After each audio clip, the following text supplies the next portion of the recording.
ला ला ला ला ला ला ला ला।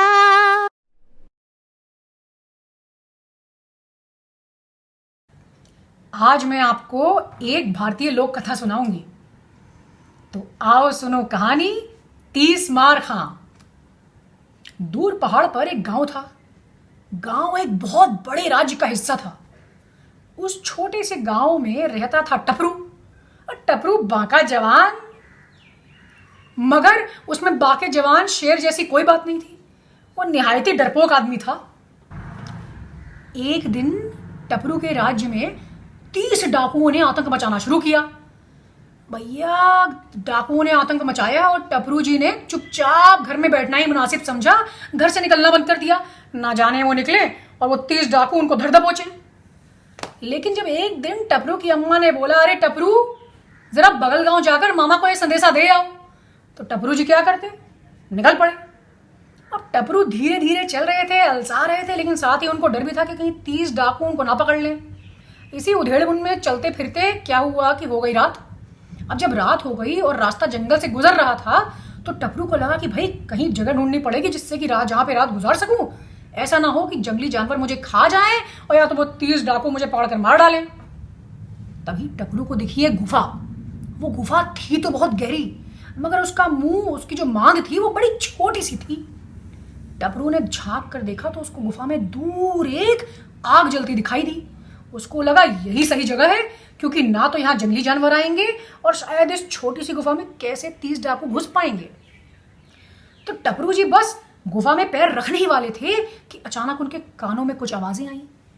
अरे उन्होंने और झांका तो देखा कि वहां एक नहीं, दो नहीं, बल्कि पूरे 30 डाकू चोर घुसे पड़े थे।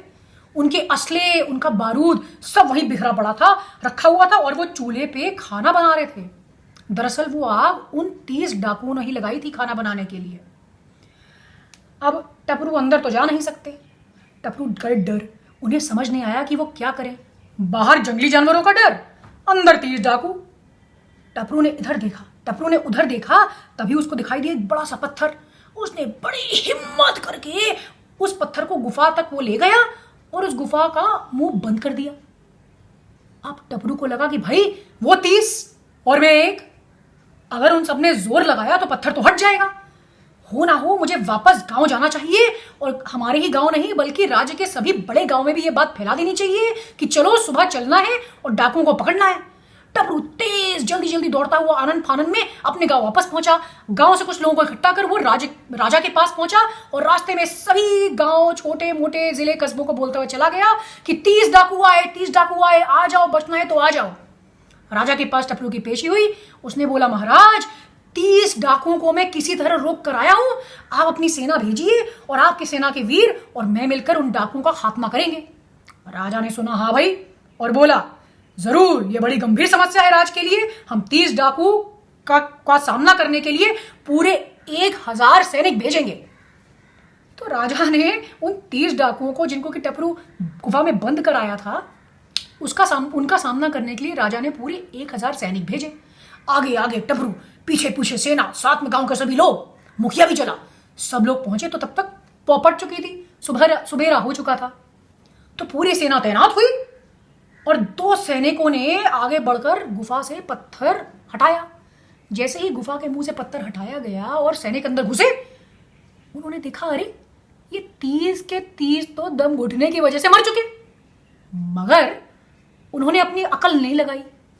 तो टपरू ने मौके का फायदा उठाते हुए झट बोला, सेनापति, आपने देखा मैंने क्या सूझबूझ से काम लिया। मैंने जब सोचा कि ये 30 डाकू तो वही हैं जिन्होंने आतंक मचाया है पूरे राज्य में, मैंने झटपट एक बड़ा पत्थर किसी तरह, किसी विध इस गुफा के मुंह तक लाया, मैं उसको बंद कर दिया, तभी ये मर गए। अरे पास खड़े सभी लोगों ने, उन 1000 सैनिकों ने और सेनापति ने वाह वाह वाह वाह शुरू कर दी। फौरन सभी लोग राजा के पास गए और राजा को सारा किस्सा कह सुनाया। अरे राजा भी वाह वाह कर उठे और राजा ने घोषणा की कि आज से टपरू, हम तुम्हें नाम देते हैं 30 मार हाँ, क्योंकि तुमने पूरे 30 डाकुओं को एक साथ निहत्था मारा है, और ऊपर से हम तुम्हें अपने इस राज्य का सेनापति अध्यक्ष और सेना सलाहकार घोषित करते हैं।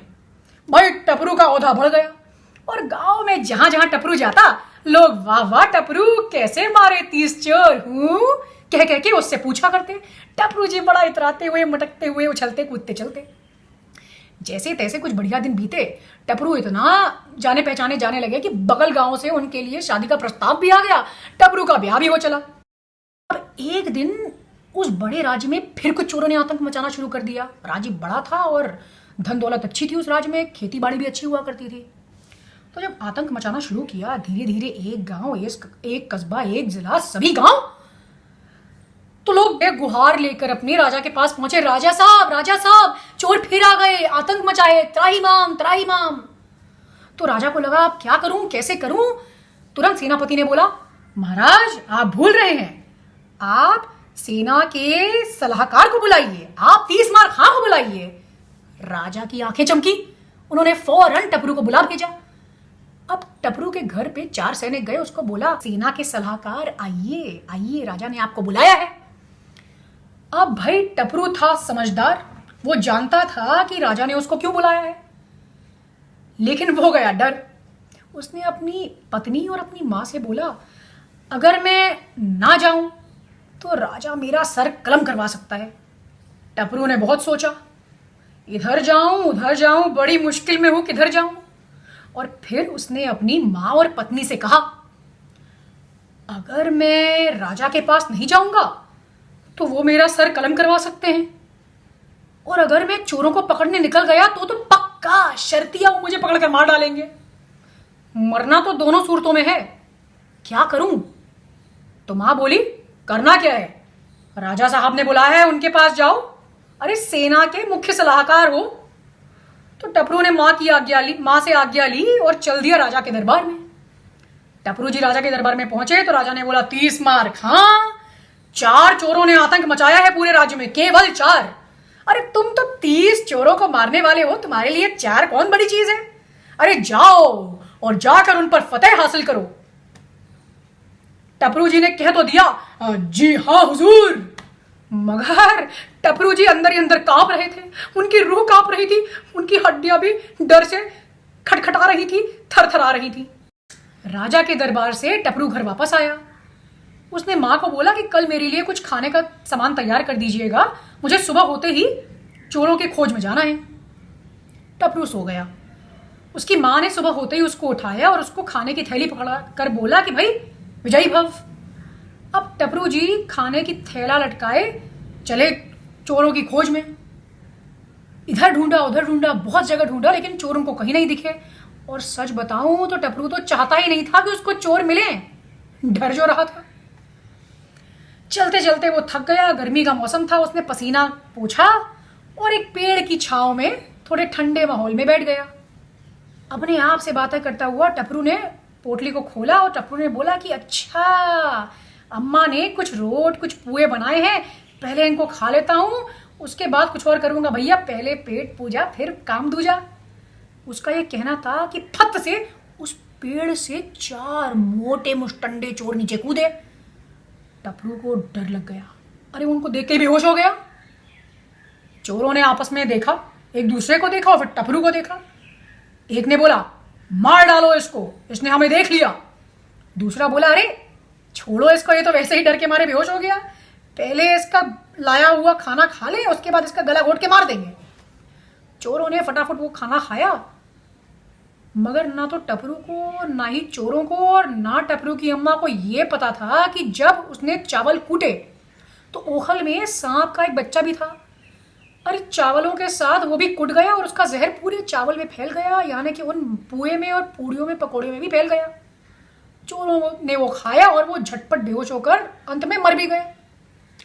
जब कुछ देर बाद टपरू को होश आया तो टपरू ने देखा कि अरे ये तो सब मरे पड़े हैं।